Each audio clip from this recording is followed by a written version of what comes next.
Bismillahirrahmanirrahim. Assalamualaikum warahmatullahi wabarakatuh.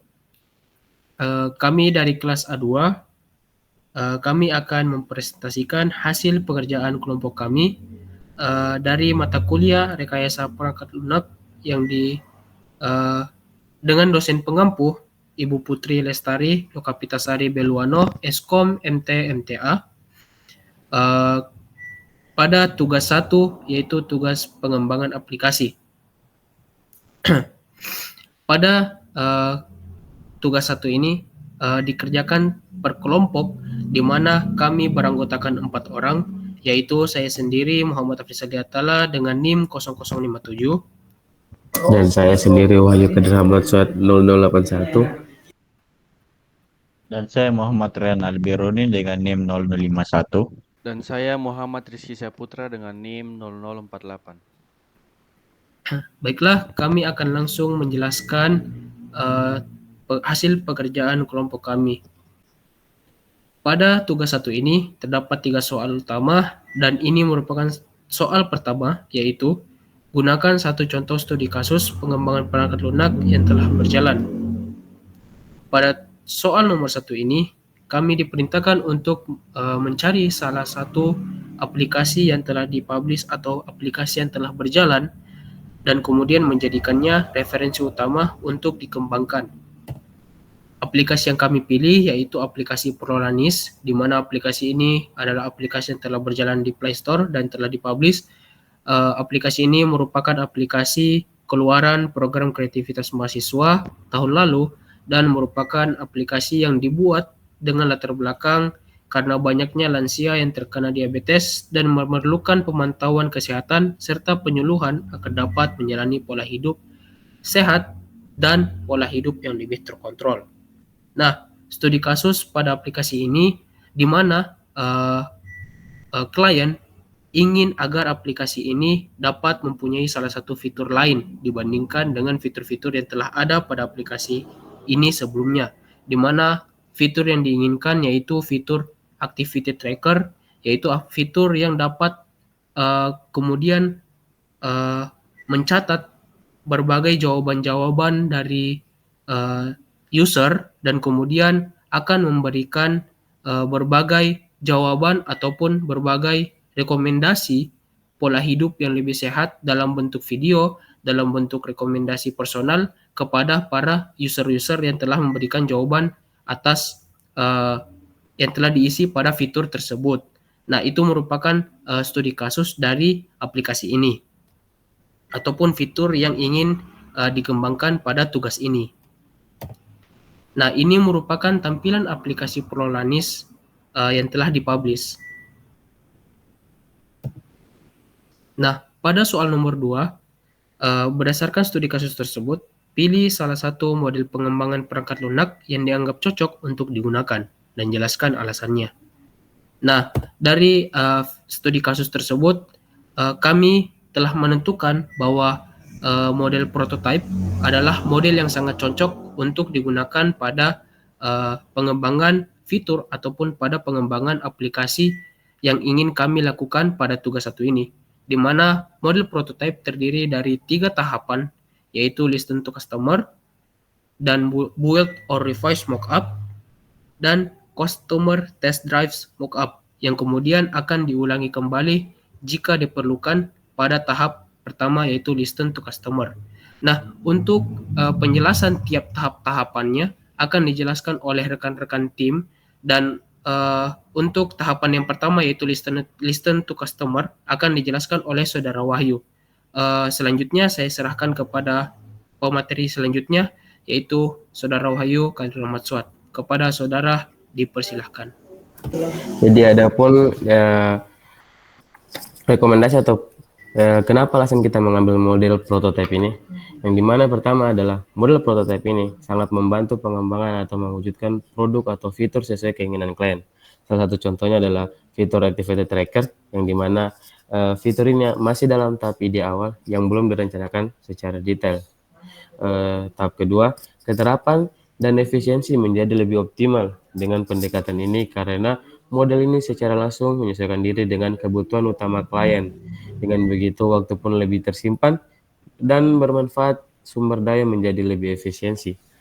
Yang dimana untuk ketiga, yaitu model prototype ini digunakan karena fokus utama adalah pada pengalaman pengguna UX. Apa sih itu UX? UX adalah user experience atau pengalaman pengguna saat menggunakan suatu produk. UX juga termasuk dalam satu aspek penting dalam produk digital, seperti membuat website, aplikasi, dan juga dan lain-lain. Jadi, model prototipe ini digunakan karena fokus utamanya adalah pengalaman pengguna UX dan interaksi pengguna aplikasi. Dengan pendekatan pengalaman ini, kami dapat memastikan bahwa fitur tersebut tidak hanya praktis, tetapi juga sangat diimplementasikan secara efisiensi.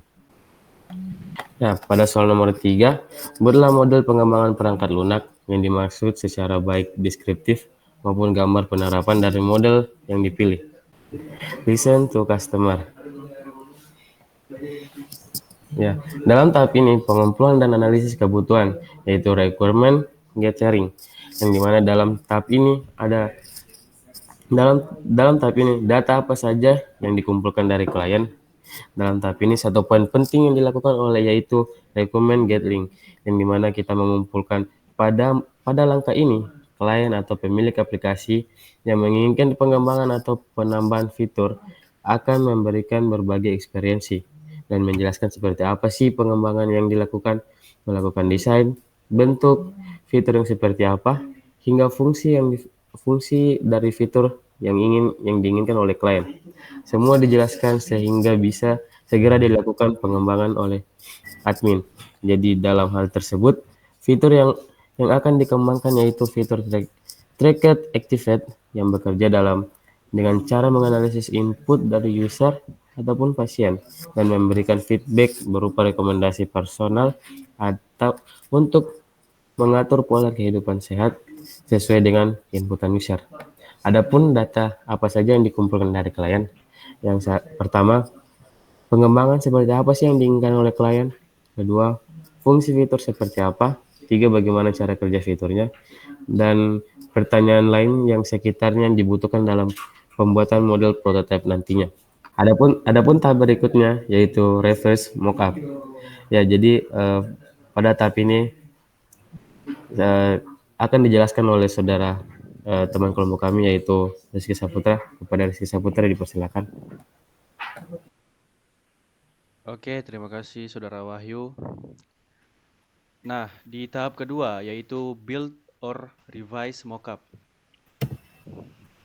Tahapan build or revise mockup terbagi menjadi 3 poin, yaitu yang pertama, perancangan cepat atau quick design.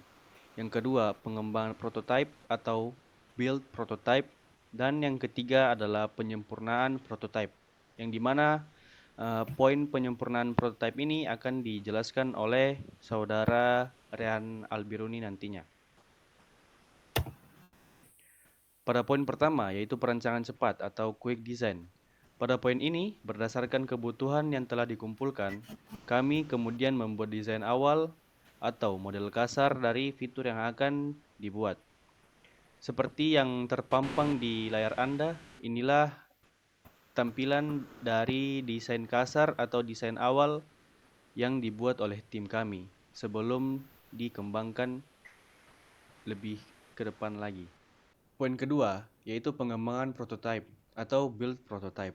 Pada poin ini, dari desain kasar atau dari desain awal yang telah dibuat oleh tim kami akan dikembangkan seperti yang terpapar di layar Anda, yaitu hasil dari pengembangan prototype yang dilakukan oleh tim kami, yang dimana terdapat 5 kuesioner yang bisa diisi oleh si user, yaitu kuesioner pertama, yaitu berapa gelas kamu sudah minum hari ini.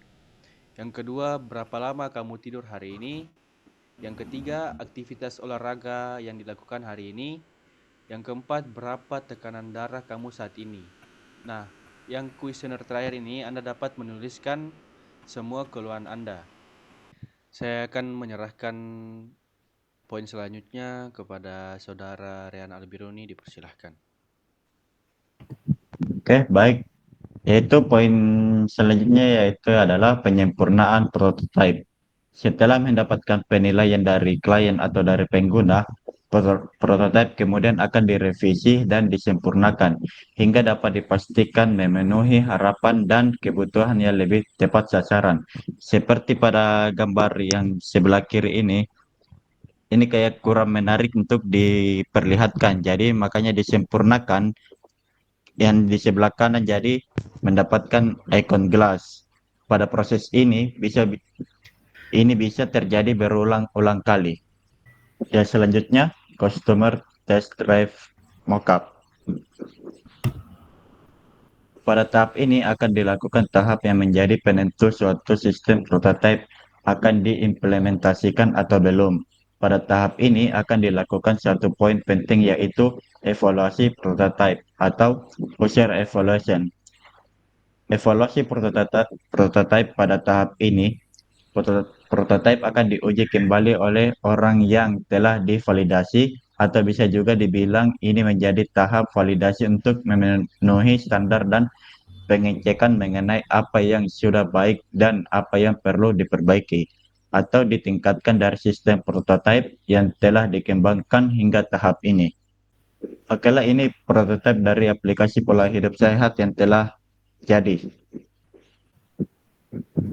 Ya baik, mungkin itu saja presentasi dari kelompok kami. Eh, jika